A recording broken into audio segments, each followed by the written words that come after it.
بردانة ونفسك تاكلي حاجة حلوة ومش قادرة تقومي تقفي في المطبخ؟ طب هقولك على وصفة سهلة النهاردة مش هتاخد معاكي 10 دقايق بالظبط. لو عندك صباع موز هاتيه وتعالي بسرعة. صباع موز حطيت عليه بيضاية، رشة من الفانيليا، معلقتين من السكر، معلقتين من الكاكاو، وحطيت كمان معلقة من قهوة سريعة الذوبان، وضربت كل المكونات دي كده في قلب طاسة. مش هناخد مواعين كتير. كوباية من الدقيق، وحطيت عليهم معلقة كبيرة من البيكنج باودر، رشة من الملح، وكمان معلقة صغيرة كده من الخل. وبدأت ان انا قلبتهم مع بعض كويس جدا. لو هتلاحظ القوام بتاعي تقيل، هجيب كده نص كوبايه لبن مغليه او ميه عادي براحتك المتاح عندك. مش هنعقد الدنيا يعني. انا كان متوفر عندي كده لبن، غليت كوبايه نص كوبايه كده صغيره، ونزلت عليها بالخليط. عايزه اقولك بتخليها هشه وفلافي كده من جوه، بتبقى تحفه جدا.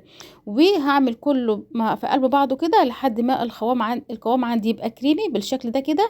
هبدا امسح طروف الطاسه بتاعتي لان احنا ضاربين كل حاجه فيها، واظبطها كده واحطها على نار متوسطه، واغطي عليها واسيبها. بتقعد بالظبط حوالي 10 دقايق مش اكتر من كده، وبتطلع بقى بالشكل والجمال ده. اي صوص شوكولاته عندك بقى.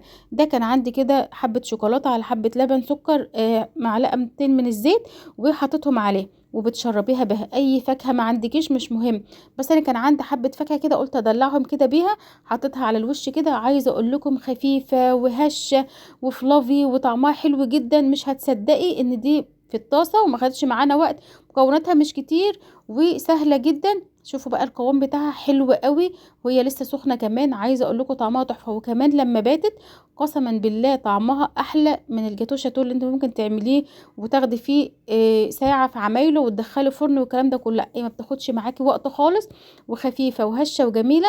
جربوها، ولو عجبكم الفيديو حطوا لي لايك.